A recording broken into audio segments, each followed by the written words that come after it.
Mental illness is more prevalent than what some of us would like to think.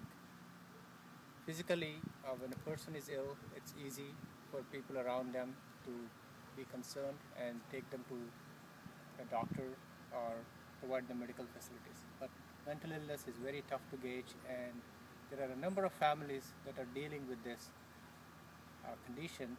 However, there is not enough education or support systems available in the country. In this context, I would like to talk to Dr. Uma Yuni, who is the founder of Mother's Cry Inc. It's a non-profit organization dedicated for supporting the families dealing with mental health problems. So, Dr. Yuni, would you please tell us a little bit about your organization and what the organization does to help your families cope with the mental illness?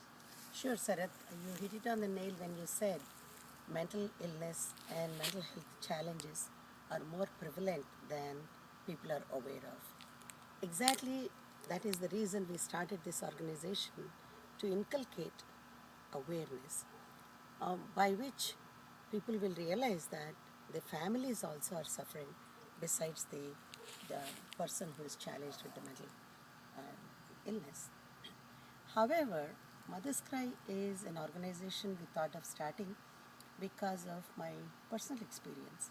And professionally, I'm a physician, but far from the mental health challenges, because I'm a physician who is an otolaryngologist, in simple words, an ear, nose, and throat physician.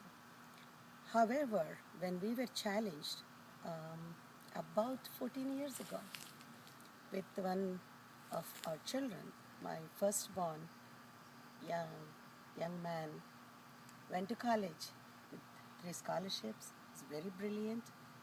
He's still a bright kid. However, he called me one night and said, "Mom, I don't know what's happening in my brain." It took us a very long time.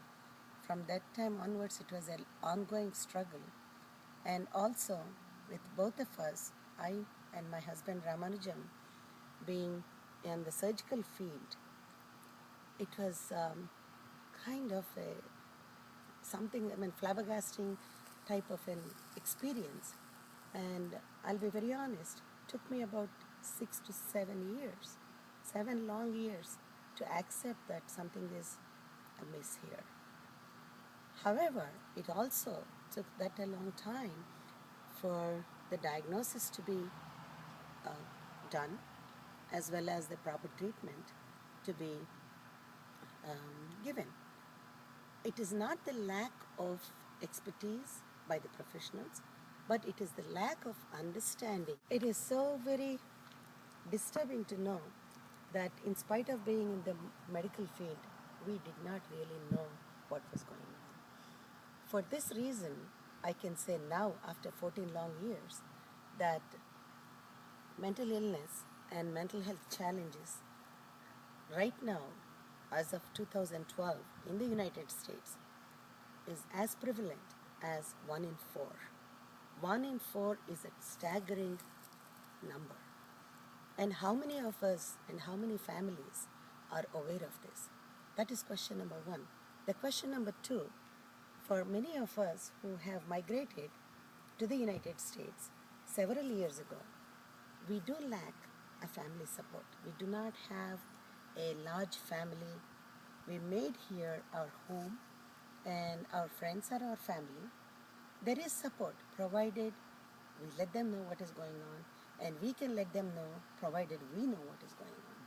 So in view of all this, constantly we were challenged with this question. Being in the medical field, and after spending several financial, physical, and emotional resources, we still don't know where we belong. Made me write the book, Where Do We Belong?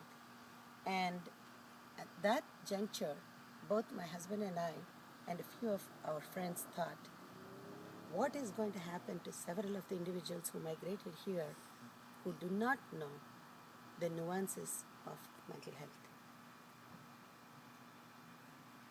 So, I started off one day thinking that we nurture our children like we nurture all these beautiful plants.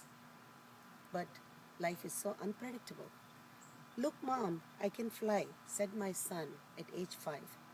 Sure, my love, said I. Have no fear. Aim for the sky. Dad said reach for the moon and be sure I'll get there soon, said he when he was 15, with hopes high and dreams clean. What happened to me, Mother? I rock and go nowhere. Who clipped my wings, Mother, so I can get no further? Who clipped these wings? There is no point in asking this question. How are we going to nurture these clipped winged young birds to continue their life to as much normalcy as possible?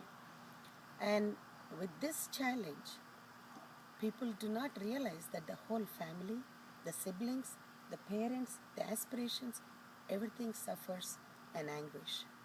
And especially I would like to address this to most of my friends who are South Asians and immigrants who do not think that this is an illness like any other illness that we know of, leukemia, lymphoma or anything. They think there's a lot of stigma associated with it. The number one question comes up, who raised this child? It takes a village to raise a child, says an old African adage. However, at this point of time, what I would like to convey is that these families need emotional support. There is no end in sight. However, the journey can be a little more comfortable than what it is right now.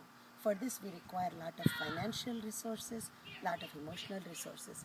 As far as the healthcare is concerned, that is a huge subject I would really rather not get into right now. So, I started my kind of a advocacy about mental illness by number 1, writing books, 2, arranging lectures, 3, arranging the seminars so that the healthcare professionals can come and speak to the community, and also let the community realize that it is nobody's fault. Life just happens. However, sometimes I wonder what happens in the youngsters' minds. I felt this way. I've treaded a path hard and long. Still, I do not know where I belong. At every step of life, there is dilemma of choices.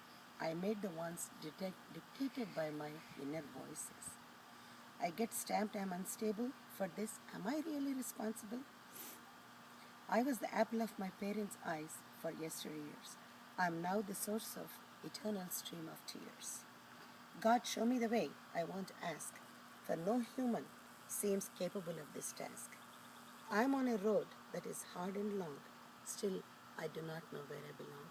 All I would like to say is one day we all will find a path where we all belong, irrespective of which race, which community, which country we belong to. And I hope to take home this message for all my friends and those who are just entering this challenge. Do not give up hope. We can do something together for rehabilitation at least, which requires, it is the path very long and very hard, but we will reach a goal. Thank you, Dr. Uma.